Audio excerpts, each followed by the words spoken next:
आमतौर पर आपने मुझे अलग ही रोल में देखा होगा।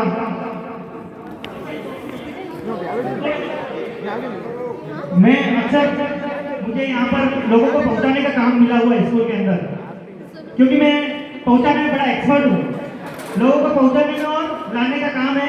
आज थोड़ा सा काम अलग मिला है, मुझे हंसाने का काम मिला है, तो कोशिश करूँगा मैं आपको थोड़ा सा हंसाने की।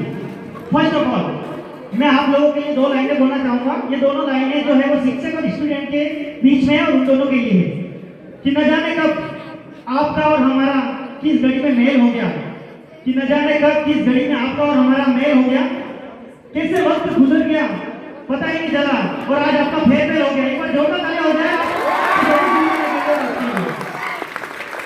दोस्तों अभी अभी आपने एग्जाम दिया होगा, आपको पता है आप जब एग्जाम देने के लिए गए, जो बच्चे होशियार हैं वो तो बड़े आसानी के साथ में पेपर करते हैं, लेकिन किसी बच्चे ने अगर पढ़ाई नहीं की है उसके सामने पेपर आ गया, उसकी स्थिति इतनी गंभीर है और जिसको पेपर आ रहा है वो उसको उस तरह से देखता है तो उसकी स्थिति कैसी बनती है, क्रांतिवीर के नाना पाटेकर की तरह।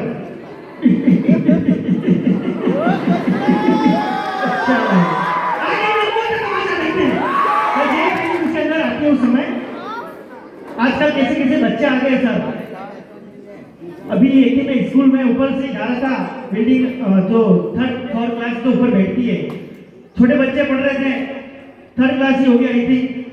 जीके का पीरियड चल रहा था, एक चैप्टर चल रहा था जिसमें सबसे बड़ा कौन है और सबसे छोटा कौन है, दुनिया का सबसे बड़ा रेलवे ट्रैक कौन सा है, दुनिया की सबसे बड़ी नदी कौन सी है, दुनिया का सबसे बड़ा पेड़ कौन सा है, ऐसा चैप्टर चल रहा था।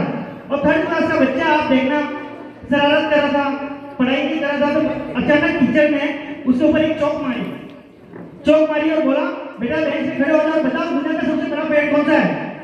और उस छोटे से बच्चे का आप जवाब सुनना और जवाब अच्छा लगे आज की जनरेशन जैसा तो तालियां बजाना उस बच्चे के लिए।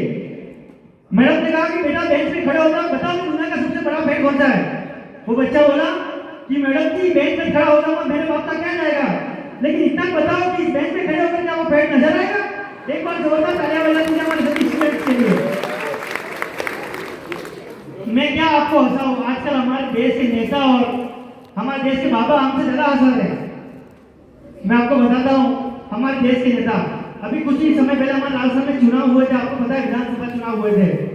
उदयपुर में सभी नेता आए, एक ही पंडाल लगा था, आपको पता है सभी पार्टी के नेता एक ही जगह बैठते हैं और वहीं से भाषण देते हैं और जनता भी इसी तरह से बैठती है, चाहे वो कांग्रेस के समर्थक हो, चाहे वो बीजेपी के समर्थक हो, चाहे आपके हो चाहे बाप के हो, वो सभी एक ही जगह पर बैठते हैं।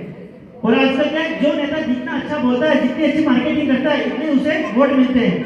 तो नेताओं की गढ़ी में सबसे पहला नाम आता है मोदी जी का। अब वो अपना भाषण दे रहे हैं, भाई और बहनों न खाऊंगा न खाना दूंगा। इधर से राहुल गांधी, क्या मोदी जी झूठ बोलते हैं, ये देश का दुनिया चोर है, ये कैसे न खाऊंगा न खाने दूंगा, तो मोदी जी शौचालय कानून बनवाए, ये मोदी जी चोर है, ये देश का दुनिया चोर है।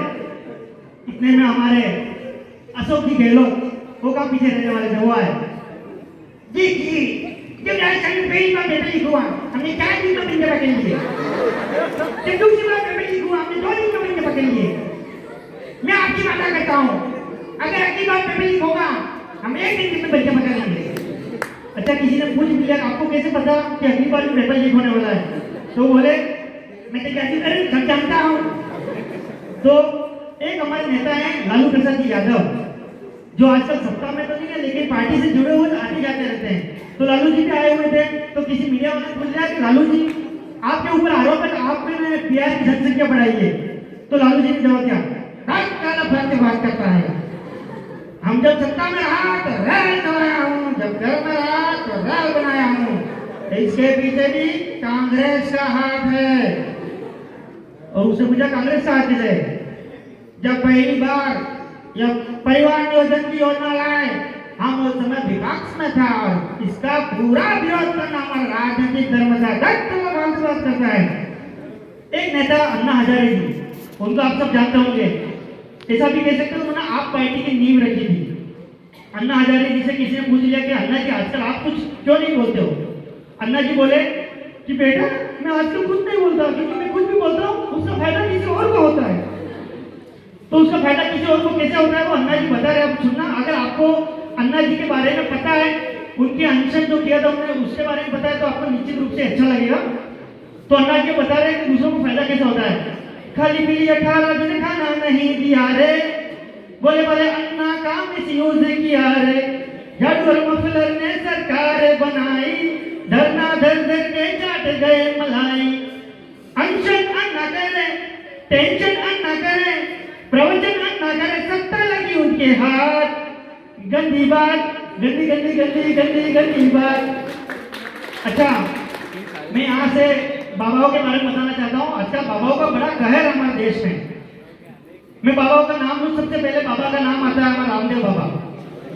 ये बाबा ऐसे जब चर्चाओं में आए थे तो पहले एकमात्र इस बाबा थे जो योगा करते थे और पूरा देश काम धंधा करता था। आज स्थिति विपरीत है, पूरा देश योगा कर रहा है और ये अकेला बाबा काम धंधा कर रहा है। एक बाबा हमारे टाक सर चले गए उनके पास में।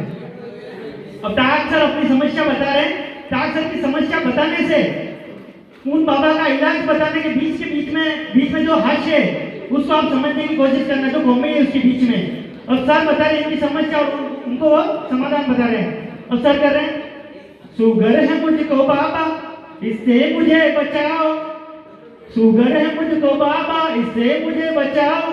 अच्छा, बाबा ने इनके परहेज रखने के तरीके को देखकर उन्होंने जो इलाज बताया वो सुनना।